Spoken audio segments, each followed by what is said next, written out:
Thanks for joining us. Today, we're going to do an unboxing for the iPhone 15 Pro, and we're going to compare that iPhone 15 Pro to the 14 Pro. Before we do that, make sure you subscribe to our channel if you haven't done so yet. Hit that like button, give us a thumbs up, and do not forget to hit the bell icon so you never miss a future episode. Speaking of which, be sure to check out our other videos because we have a ton of great content. And also, be sure to check out this.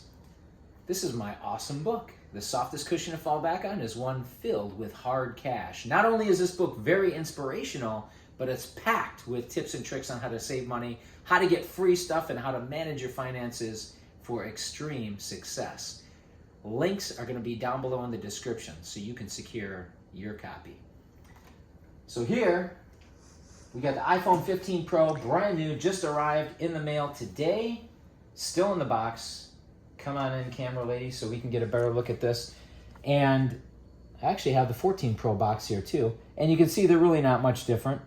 They have the different pictures, right? So they don't really have to change much up. You're still gonna buy it anyway.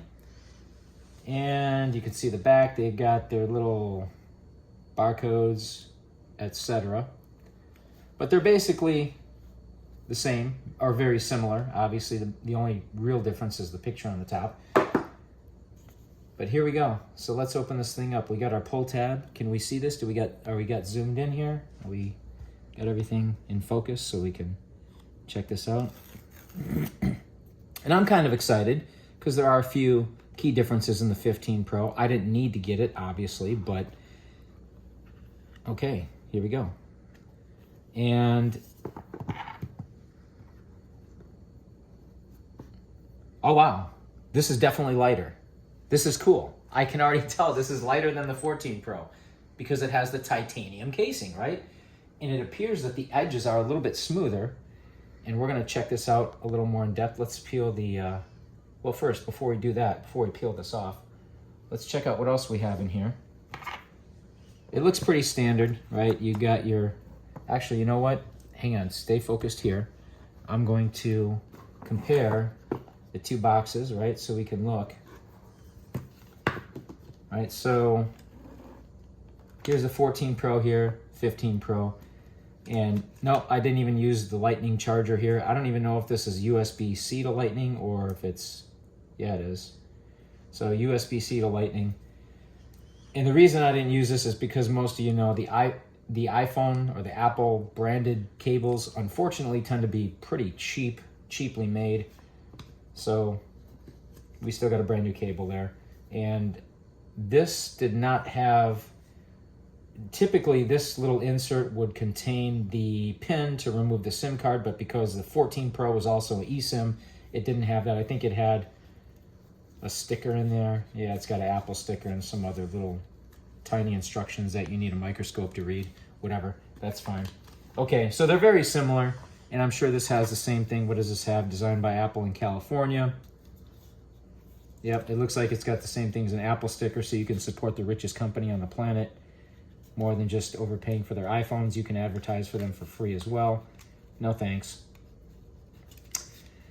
And they got their cable here, except this, of course, is the USB-C to USB-C, not a Lightning, because the 15 Pro utilizes a USB-C charger. I like that, and the reason I like that is because I just have never been a big fan of the lightning chargers because, like I mentioned just a few seconds ago, they tend to wear out fast. Even the non-Apple branded lightning chargers, they tend to wear out pretty fast. And guess what? I've got a USB-C charging cable for the Nintendo Switch Pro controller, and I've had it for about 6 years and never had a problem with it. So it's highly likely that this new 15 Pro is going to end up getting charged with the USB-C cable for my Nintendo Switch Pro controller. So that's cool. I already got a good cable for it that actually works and has not broken over the years. So these look very similar. I'm going to set this down for a second again. Let me put this back. Contents are almost identical, right? So you got your two cases here. Now, this is the 14 Pro, And again, it is noticeably heavier than the 15 Pro. So that titanium casing definitely makes a difference. So what we're going to do is we're going to remove the case here, which is simple. So we can compare them side by side. We'll remove this protective coating, this film. And actually, let's see our first impressions here. Let's start this thing up.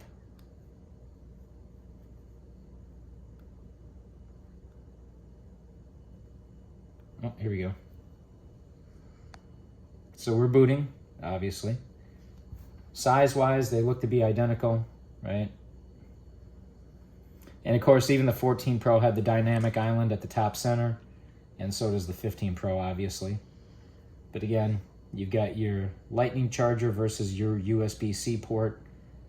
Yeah, and you can see the 14 Pro, being the stainless steel, or the steel casing that it has, is a lacquer black shiny, whereas the titanium is a dull black. It's still kind of shiny, but you can see the difference there, hopefully, when they're held side by side. I don't want to bump these together, but make sure we get that into focus so we can see the differences. And there's a side shot of the two. They look very similar from the side, except for the coloring. And I believe these are both the black. Yeah, see the back of the phones look almost identical as far as the coloring. So that's a pretty good comparison to do with these two. Except you can see on the 15 Pro here, it has a dark gray bezel around the three cameras as opposed to the black bezel around the three cameras in the 14 Pro. So that's a little bit of a difference there too, style-wise. All right. Oops, I actually turned this thing off.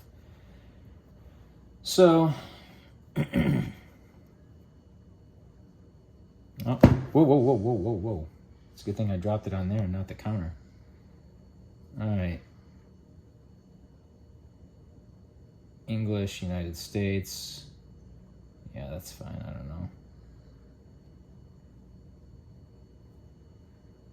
So we'll go through this setup later because I'm going to transfer everything from the 14 Pro to the 15 Pro and give my lovely wife.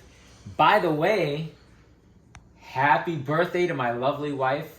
I love you, baby. She's the camera lady right now. It's her birthday. So we'll set this up later. There's supposed to be an action button here on the right. Let's zoom in a little bit because this is another key difference between the 14 Pro and the 15 Pro. Again, the 14 Pro is on the bottom. You can see it's got the little switch to, I want to be careful not to hit these things together. I've already dropped the new phone. But it's got the little switch for the ringer, and the 15 Pro has what they call or refer to as an action button. And I'm not going to get too in-depth into that right now because I'm going to have to play around with it and see precisely how it works. But you can see that is definitely a difference. Can we zoom in on that and make sure that we got that? Yeah, just make sure that they can see that, the audience can see the differences there. And it looks like the volume buttons are the same or similar. They're on their power button. So those are the differences. Anyway, hopefully this will give you guys an idea of whether or not you want to upgrade if you have the 14 Pro. But again, as soon as I picked this thing up, I could tell instantly that, yes, it is lighter. And I like that.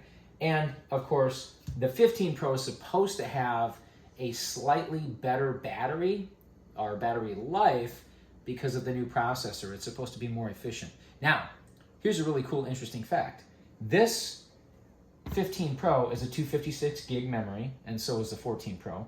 But this is going to end up costing me right around $200 out the door, unlocked, fully unlocked, compatible with any carrier. How am I going to do that? How am I going to manage that?